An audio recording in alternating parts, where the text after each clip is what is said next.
Welcome to pembelajaran mata kuliah rencana anggaran biaya terintegrasi Building Information Modeling. Kembali lagi bersama saya Amelia Lutfia.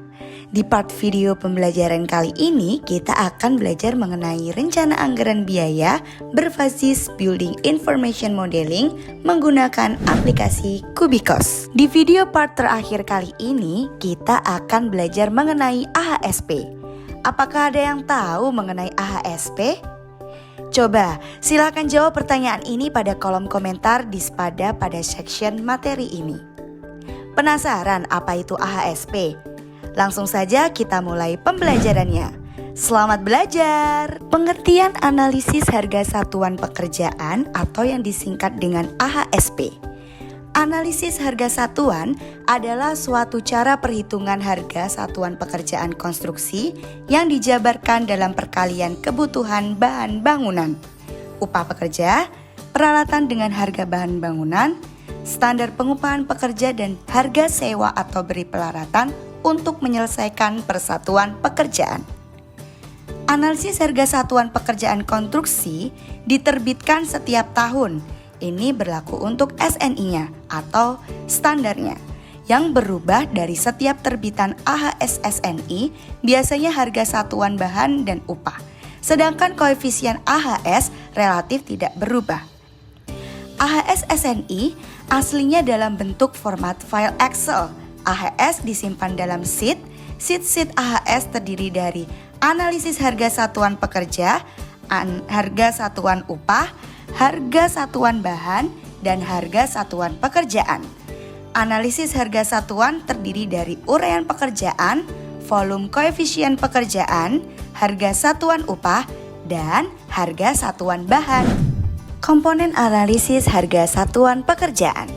Yang pertama, upah pekerja. Upah merupakan imbalan dari pihak perusahaan yang telah menerima pekerjaan dari tenaga kerja.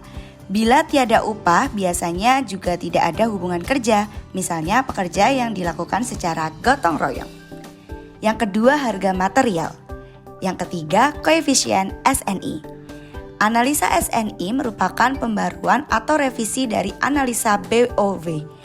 Analisa SNI adalah sistem koefisien analisa harga satuan bangunan yang dikeluarkan oleh Pusat Penelitian dan Pengembangan Permukiman. Prinsip yang mendasar pada metode SNI adalah daftar koefisien bahan bangunan, upah tenaga, dan sewa peralatan sudah ditetapkan untuk menganalisa harga atau biaya yang diperlukan dalam membuat harga satuan pekerjaan. Kemudian ada material konstruksi.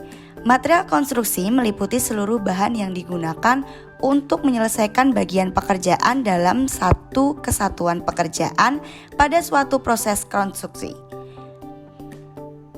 Peralatan konstruksi meliputi seluruh peralatan yang dibutuhkan untuk menyelesaikan bagian pekerjaan dalam satu kesatuan pekerjaan pada suatu proses konstruksi. Sistem pengelolaan material dan peralatan konstruksi adalah suatu sistem yang merencanakan dan mengendalikan seluruh kegiatan untuk menjamin agar material dan peralatan konstruksi dapat diperoleh dalam jumlah yang tepat, sesuai dengan spesifikasi, dengan harga yang pantas, dan tersedia pada saat dibutuhkan. Dan yang terakhir ada teknologi konstruksi. Nah, perlu teman-teman ingat bahwasanya standarisasi upah pekerja dan bahan material ini tiap daerah berbeda. Maka perlu teman-teman tanyakan ke dinas terkait, yaitu Dinas Pekerjaan Umum, terkait standarisasi harga tersebut. Work breakdown struktur.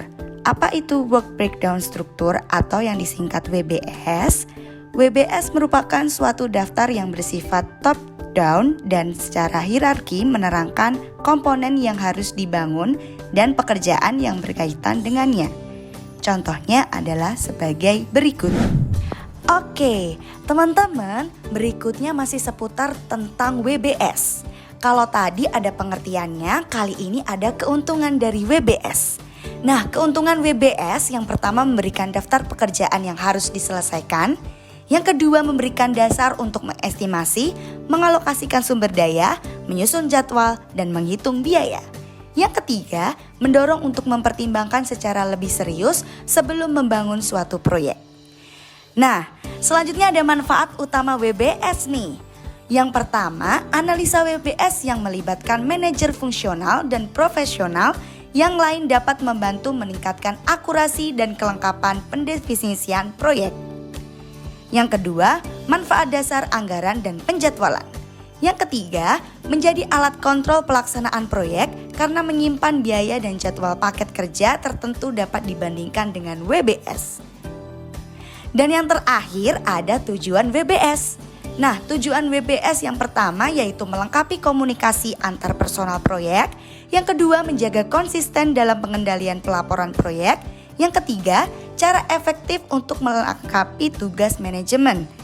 Nah, setelah WBS ini berhasil disusun dan diperkirakan lama waktu pelaksanaan proyek yang telah dihitung, selanjutnya dilakukan penyusunan jadwal kerja. Nah, itu tadi mengenai WBS. Selanjutnya, di materi berikutnya ada perhitungan RAB bangunan. Nah, di RAB bangunan kita harus terlebih dahulu mengetahui data-data perhitungan RAB itu apa aja sih. Nah, yang pertama, gambar rencana. Yang kedua, daftar harga upah. Yang ketiga, daftar harga bahan material. Yang keempat, daftar analisa buku pedoman analisa. Dan yang kelima, daftar jumlah volume tiap jenis pekerjaan. Nah, sedangkan untuk fungsi perhitungan RAB ini sendiri, yaitu sebagai acuan dasar pelaksanaan proyek, kemudian pemilihan penyedia atau kontraktor yang sesuai untuk sebuah rencana bangunan, kemudian sebagai acuan pembelian barang dan jasa untuk menghindari pembengkakan biaya. Selanjutnya kita belajar mengenai item yang wajib ada di dalam RAB, yaitu yang pertama, uraian pekerjaan yang dibagi berdasarkan subjenis pekerjaan. Contoh, pekerjaan persiapan, galian, dan urukan, dan pekerjaan pondasi beton. Hal ini tergantung jenis pekerjaan.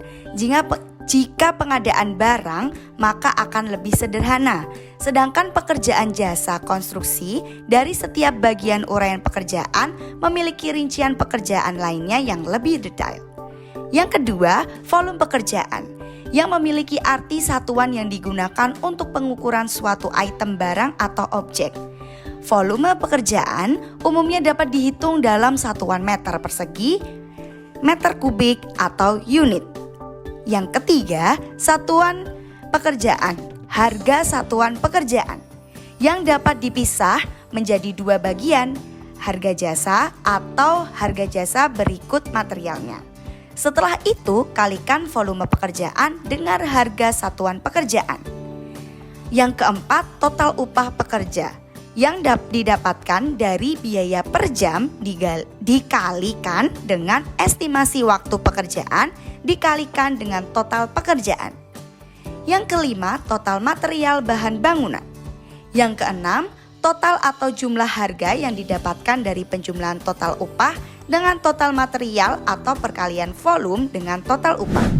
Cara menyusun RAB. Cara menyusun RAB yaitu yang pertama, mempersiapkan gambar detail DED untuk pekerjaan konstruksi.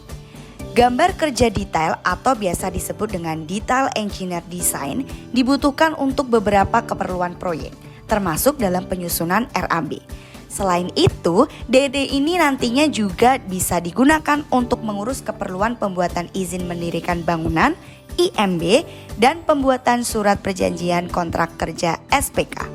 Yang kedua, menghitung volume pekerjaan. Setelah semua item yang diperlukan terlist dengan baik, maka langkahnya selanjutnya adalah menghitung volume pekerjaan. Perhitungan ini dilakukan dengan cara menghitung banyaknya volume pekerjaan dalam satu satuan, misalkan per meter persegi, meter kubik, atau per unit. Volume pekerjaan nantinya dikalikan dengan harga satuan pekerjaan sehingga didapatkan jumlah biaya pekerjaan. Yang ketiga, membuat dan menentukan harga satuan pekerjaan. Untuk pekerjaan konstruksi, harga satuan pekerjaan dapat dipisahkan menjadi harga upah dan material. Kita hanya butuh untuk memasukkan harga berdasarkan harga survei pasar yang berlaku di daerah. Sebagai contoh, harga satuan pekerjaan per tahun 2019 untuk pekerjaan pengecatan cat dinding adalah 10.500 per meter persegi. Pekerjaan rangka atap adalah 110.000 per meter persegi. Dan pekerjaan pemasangan plafon adalah Rp26.000 per meter persegi. Namun kita juga harus mengantisipasi adanya peningkatan harga apabila pekerjaan bangun atau renovasi belum dimulai. Yang keempat, menghitung jumlah biaya pekerjaan setelah volume dan harga satuan kerja sudah bisa ditemukan. Maka langkah selanjutnya adalah mengalihkan angka tersebut, sehingga akan didapatkan jumlah biaya dari masing-masing pekerjaan, yaitu volume pekerjaan dikali harga satuan. Contohnya pekerjaan pembuatan pondasi batu kali. Anda bisa menghitung volumenya sebesar 10 meter kubik dengan harga satuan sebesar Rp400.000. Maka dari sini Anda bisa mengetahui bahwa biaya pekerjaan pembuatan pondasi batu kali adalah 10 meter kubik dikali Rp400.000 sama dengan Rp4 juta. Yang kelima, menghitung keseluruhan jumlah total masing-masing sub pekerjaan. Langkah terakhir dalam pembuatan RAB adalah menghitung jumlah total masing-masing sub pekerjaan, seperti pekerjaan persiapan, pekerjaan pondasi atau pekerjaan beton.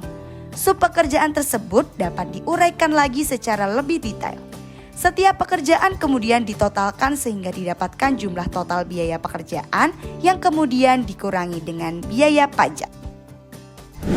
Nah, berikut ini lampiran link yang memuat contoh AHSP, SHSP Kota Surakarta, dan AHSP Kota Surakarta. Silahkan dipelajari dengan link barcode di bawah ini. Happy study! Demikian video pembelajaran RAB terintegrasi BIM. Semoga dapat bermanfaat buat teman-teman semua. Tetap semangat dan pantang menyerah untuk mencapai masa depan. Happy study, be happy, be healthy. Semoga sukses. Bye-bye.